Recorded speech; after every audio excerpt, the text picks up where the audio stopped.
Today we're making my vegan royal icing, a recipe that I've been asked a million times to do, and I'm really excited you guys have it. For all of you visual learners out here, this one's for you.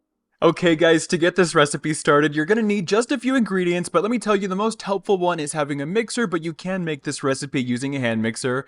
With the combination of powdered sugar, aquafaba, salt, vanilla, I'm gonna make a very simple recipe. Starting with the aquafaba, I'm gonna take a measuring cup and a sifter and just strain out the liquid ingredients into a measuring cup. Today, I'm measuring out a half of a cup of aquafaba, and next I'm gonna put in my powdered sugar in the mixing bowl. For this recipe, you're gonna need 5 cups of powdered sugar.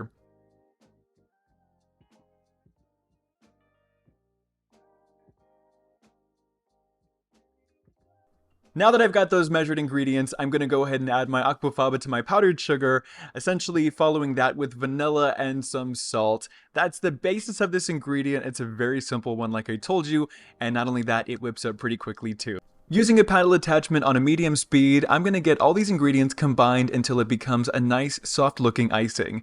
By increasing the speed to medium high for 2 to 3 more minutes, you're going to see that it develops a buttercream-like texture. And from this point, you don't want to overmix it, so as soon as it reaches something like this, which is often associated with stiff peaks, I'm just going to take this icing now and put it into a separate bowl where you're able to color different portions of it, thin some of it down, whatever you'd like to do.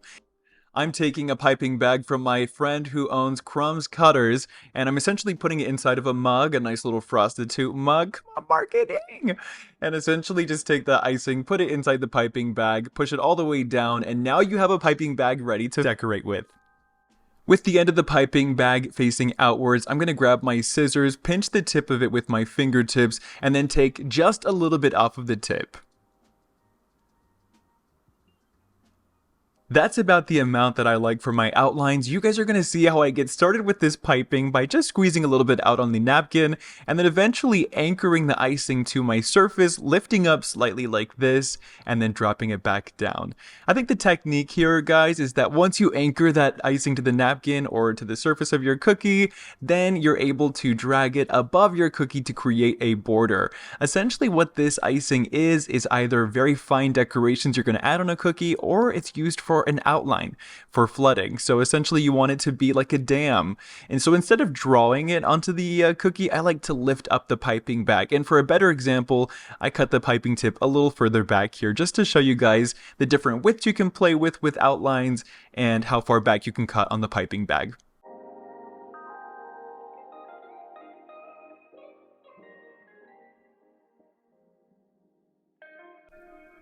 Okay, let's talk about how you thin down your icing to make a flooding consistency. And in my classes, a lot of my icing colors are flooding consistency because I find that not only are they great to pipe with, they're also good to fill.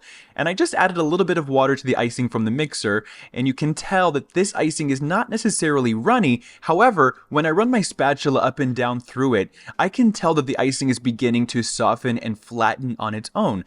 That's the objective. You want a really nice smooth surface. So that being said, this is kind of a thicker flooding consistency. It's my preferred icing to use. However, if you're new at cookie decorating, this might be a little trickier. You can thin it down a little bit more. And with this icing in particular, you can tell that I'm still able to get some details in there, but because it's a softer icing, the letters that I'm creating here are going to bleed into each other a little bit more than if I used a thicker consistency. Now, creating an outline like this is really great because this is going to be a border for essentially our flood consistency icing. And the trick is that I use the same icing to create the border and the flood. And a trick that I have here is I flood the entire space all the way, leaving no gaps.